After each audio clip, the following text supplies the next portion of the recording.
Mummy ఈ రోజు ఏంటో స్పెషల్ చేస్తున్నాను నా కోసం. నెల్లూరు చేపల పులుసు చేస్తున్నానమ్మా ఈరోజు. అది ఎలా చేయాలో ముందుగా మీకు చెప్తాను. ఫస్ట్ మనం ఇవి చేపలు క్లీన్ చేసి పెట్టుకున్నాను. చూడండి 4 సార్లు క్లీన్ చేశాను. లోపల బ్లాక్గా ఉంటుంది, ఇదంతా క్లీన్ చేసాను. లోపలంతా క్లీన్ చేసేసి ఒక గ్లాస్ మజ్జిగ పోసుకోవాలి. ఫస్ట్ 4 సార్లు క్లీన్ చేశాక తర్వాత వచ్చి 2 చెక్కలు నిమ్మబద్ద పిండుకోవాలి.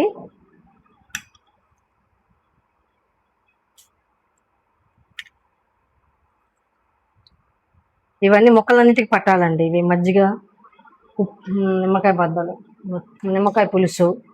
తర్వాత వచ్చి 1 స్పూను రాళ్ళు ఉప్పు అండి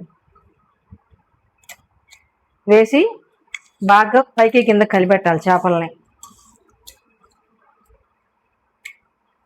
తర్వాత వచ్చి వాటర్ పోసుకోవాలి. ఈ విధంగా వాటర్ మునిగేంత వరకు పోసి పెట్టుకోవాలి చేపలు. ఈ విధంగా పోసుకోవడం వల్ల ఏమవుతుందంటే ఈ చేపల్లో ఉన్న నీసు అంతా దీంట్లో దిగిపోతుంది.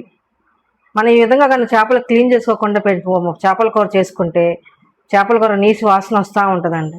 మనం క్లీన్ చేసుకునే దాన్ని బట్టే చేపల్ని మన చేపల కూర రుచిగా ఉంటుంది. ఈ విధంగా 5 మినిట్స్ వదిలేద్దామండి. మర్చిపోయానండి, ఇంకొకటి పసుపు కూడా వేయాలండి దీంట్లో. కొంచెం పసుపు. ఇప్పుడు దీన్ని పక్కన పెట్టేద్దామండి. చూడండి అన్ని చేపలు మునిగిపోయినాయి. మనకి మునగనట్టు ఏమైనా అనిపిస్తే కనుక కొంచెం వాటర్ పోసుకోవచ్చు.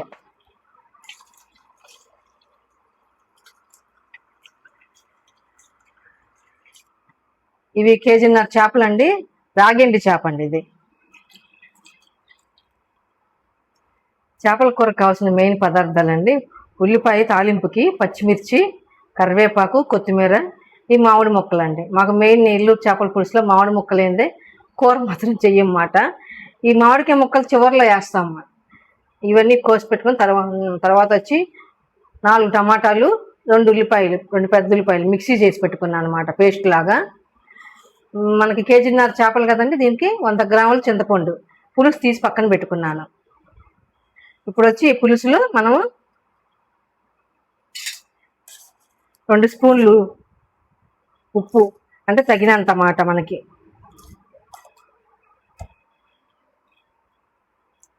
3 స్పూన్లు కారం,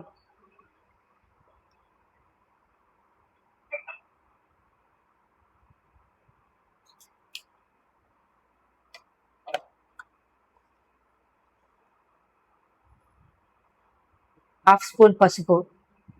ఇవన్నీ కర్రీలో కదమ్మా వేస్తారు, చింతపండు పులుసు వేస్తారు. ముందర పులుసులో కలిపి పెట్టుకొని పక్కన పెట్టుకోవాలన్నమాట.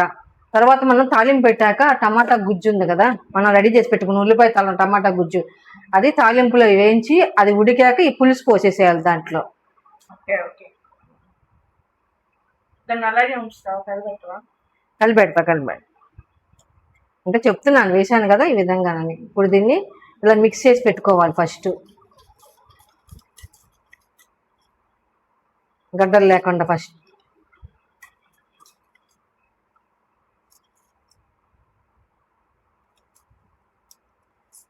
కూర ఉడికేటప్పుడు మనకు ఉప్పు కారం కావాలంటే మధ్యలో చూసుకోవచ్చండి. ఎప్పుడన్నా కారం ఉప్పు ఎప్పుడు తగ్గించి వేయాలి, ఎందుకంటే మళ్ళీ ఉప్పు ఎక్కువైనా కారం ఎక్కువైనా మనం కర్రీ తినలేం. అదే మధ్యలో మనం కూర ఉడికేటప్పుడు టేస్ట్ చూసి తగ్గితే కనుక వేసుకోవచ్చు, సమానంగా ఉంటే ఆ విధంగా అట్లాగే వదిలేసేయచ్చు.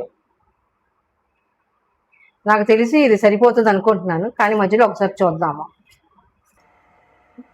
ముందుగా మనం ఇటువంటి గిన్నె పెట్టుకోవాలండి. చేపల కూర చేయాలంటే చిన్న దాంట్లో పెట్టుకుంటే మనం కొడగడానికి ముక్కలు ఇరుకైపోయి పులుసు దగ్గర పడిపోయి మనం కూర వేసుకునేటప్పుడు మొక్కలు ఇరిగిపోతాయి. అందుకని ఈ గిన్నె అయితే కనుక మనకి చక్కగా బాగుంటుంది. ఫస్ట్ మనం గిన్నె పెట్టాక వేడెక్కిందండి గిన్నె, ఇంట్లో మనం నూనె వేసుకుందాం.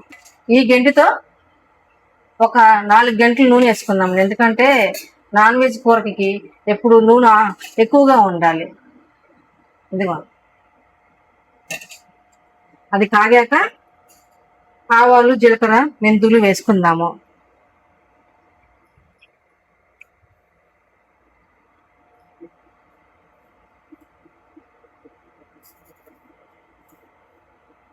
మమ్మీ నూనె అయిపోయింది.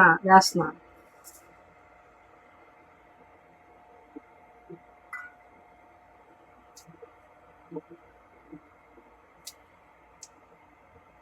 మనకి ఆవాల జీలకర్ర ఫస్ట్ వేగిపోద్దండి. మెంతులే కొంచెం దోరగా ఏగాక వేయాలి, మాడనివ్వకూడదు. మెంతులు కానీ మాడిని అంటే కూర చేదు వచ్చేస్తుంది మనకి. చూడండి మెంతులు ఇంకా ఏగలేదు.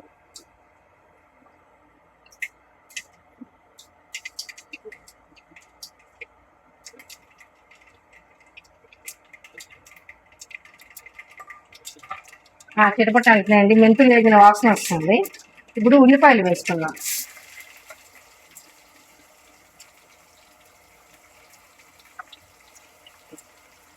తర్వాత పచ్చిమిర్చి,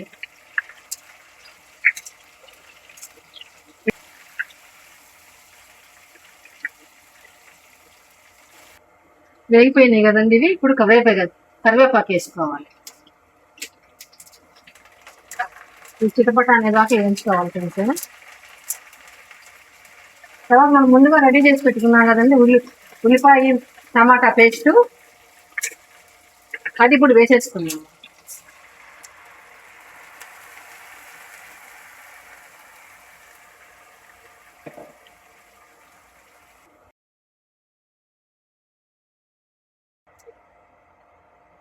పచ్చివాసన పోయిందండి. చూడు కొంచెం నూనె కూడా తేలుతున్నట్టు అనిపిస్తుంది కదండి మీకు.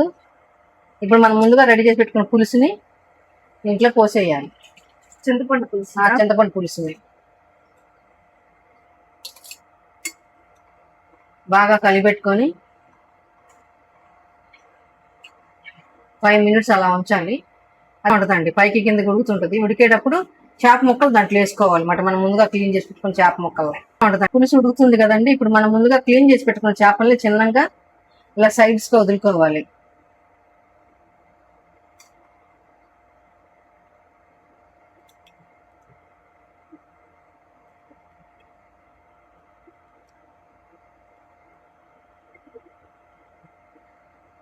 మనకి మొక్కలు పైన ఉన్నట్టు అనిపిస్తాయండి, కానీ ఉడికాక అవి లోపలికి వెళ్ళిపోతాయి అన్నమాట. పులుసు ఉడికే కొంది మొక్కలు లోపలికి ఇనుక్కుంటూ వెళ్తాయి. ఇలా వేసి వదిలేసేయండి, కలిపెట్టద్దు. కాసేపాకి చూద్దాం మళ్ళీ. కూర ఎంతవరకు వచ్చిందో చూద్దామండి. చూడండి, ఇందాక మనం వేసిన మొక్కలు పైనే ఉన్నాయి. ఇప్పుడు 50% ఉడికిపోయిందండి. ఒక్కసారి మనం క్లాత్ తో అటు ఇటు అందాము. స్పూన్ తగలు పెట్టుకోవచ్చు. స్పూన్ తగలి పెడితే మొక్కలు ఇరిగిపోయి ముళ్ళన్నీ బయటకు వచ్చేస్తాయి. ఇట్లాగా క్లాత్ తో, మందమాటి క్లాత్ ఇలాగా ఇలా అనుకొని పులుసుని ఎప్పుడైనా చేపల కూరని ఈ విధంగానే అనుకోవాలండి.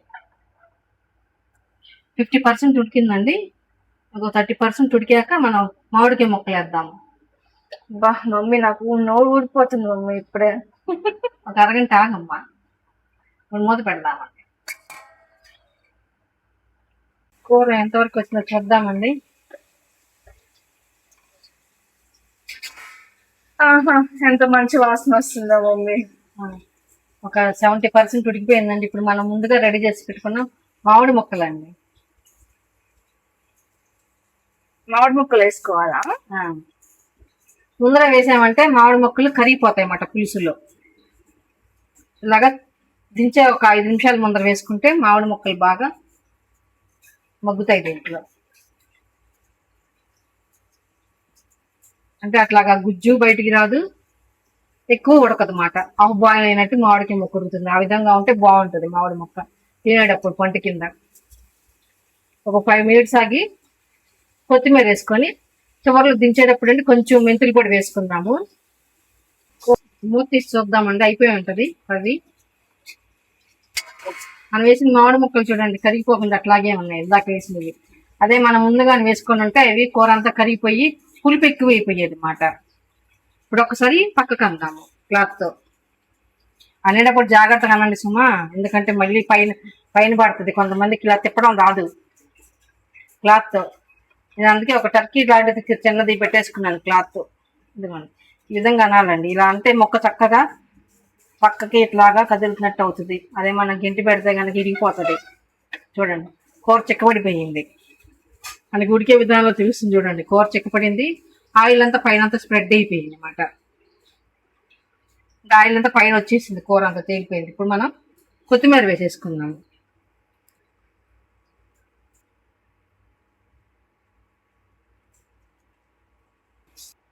ఇప్పుడు దీని మీద 1/2 స్పూన్ మెంతుల పొడి అండి. అంటే అమ్మ మెంతులు పొడి ఎలా చేసావు? ఇది వచ్చి మెంతులు 1.5 స్పూన్ మెంతులు అండి, 2 స్పూన్లు జీలకర్ర, ఒక 1/2 స్పూను ఆవాలు అన్నమాట. అవి బాగా దోరగా ఏంచేసి మిక్సీ పట్టి పెట్టుకుంటాము నేను పొడి ఎప్పుడు రెడీగా. ఇది నాకు 2 సార్లుగా వస్తుందండి.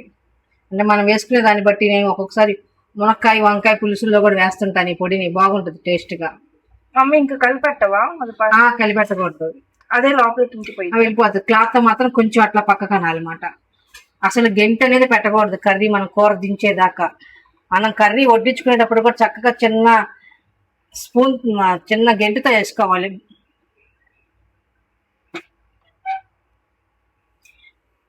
ఇటువంటి గెంటి యూజ్ చేయాలి ఎప్పుడు. అన్న పైన అనాలి కానీ అసలు లోపలికి గెంటి వెళ్ళకూడదు. మమ్మీ కొంతమంది అల్లం వెల్లుల్లి పేస్ట్ వేసుకుంటారు, అది కొన్ని ప్రాంతాల్లో వేసుకుంటారు, నెల్లూరులో మాత్రం వేయరు. ఇది నాకు మా అమ్మగారి దగ్గర నేను నేర్చుకున్నా ఈ కర్రీని.